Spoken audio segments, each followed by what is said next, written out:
जिसके लिए आत्मा सर्वोपरि है, जो साउंड ऑफ यूनिवर्स अर्थात ओम को महत्व देता है, जिसके यहाँ स्वास्तिक पूजा से शुभ कार्य का आरंभ होता है, जो संस्कृति और संस्कार को सबसे ऊपर रखता है, जो अवतार और पुनर्जन्म को मानता है, जो युग कर्मसु कौशलम में विश्वास करता है।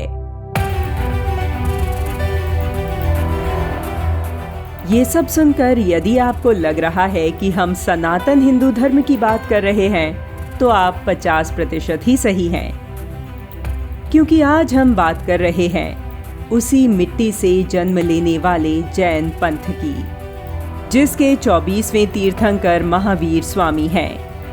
महावीर स्वामी का जन्म चैत्र शुक्ल त्रयोदशी के दिन बिहार में वैशाली जिले के क्षत्रिय कुंड नगर में हुआ था। महावीर स्वामी ने तत्कालीन परिस्थितियों को देखते हुए सनातन ज्ञान परंपरा को लौकिक एवं सरल भाषा में समाज के सामने रखा और इसे मानव जीवन के आचरण में पोषित किया। इसलिए हम कह सकते हैं कि जैन संप्रदाय सनातन धर्म से अलग नहीं, बल्कि उसी का भाग है। भारत की संस्कृति 2 धाराओं में प्रवाहित हुई, पहली शमन और दूसरी वैदिक। शमन में जैन बौद्ध संप्रदाय आते हैं, जबकि अन्य लोग वैदिक धर्म अपनाते हैं।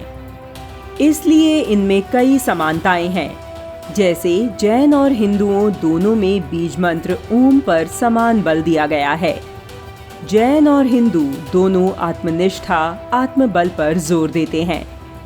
दोनों की ही आत्मा तत्व है, सिर्फ नाम और पद्धतियां ही अलग हैं।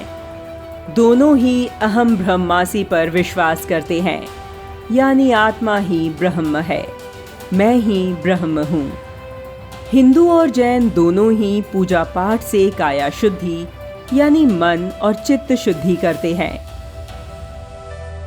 उपवास की पद्धति दोनों ही मानते हैं। इसके अलावा गहनता से विचार करें तो और भी समानताएं देखने को मिलेंगी, जैसे जैन धार्मिक स्थलों को मंदिर या चैत्यालय बोला जाता है, न कि दरगाह या चर्च। गौहत्या को महान पाप जैन संप्रदाय में भी माना गया। दोनों में 84 लाख योनियों के चक्र को भी मान्यता दी गई है। जैन संप्रदाय में भी सनातन धर्म की तरह संस्कार किए जाते हैं, चाहे फिर नामकरण संस्कार हो, विवाह संस्कार या फिर अंतिम संस्कार। जैन पंथ में भी मृत शरीर को अग्नि में समर्पित करने की परंपरा ही है। मूर्तियों की प्राण प्रतिष्ठा, यज्ञ, हवन, आरती, अभिषेक, तिलक धारण सहित कई परंपराओं में किसी प्रकार का भेदभाव नहीं है। जैन धर्म के तीर्थंकरों का संबंध क्षत्रिय कुल से ही था। वो सभी क्षत्रिय पिता की ही संतान थे।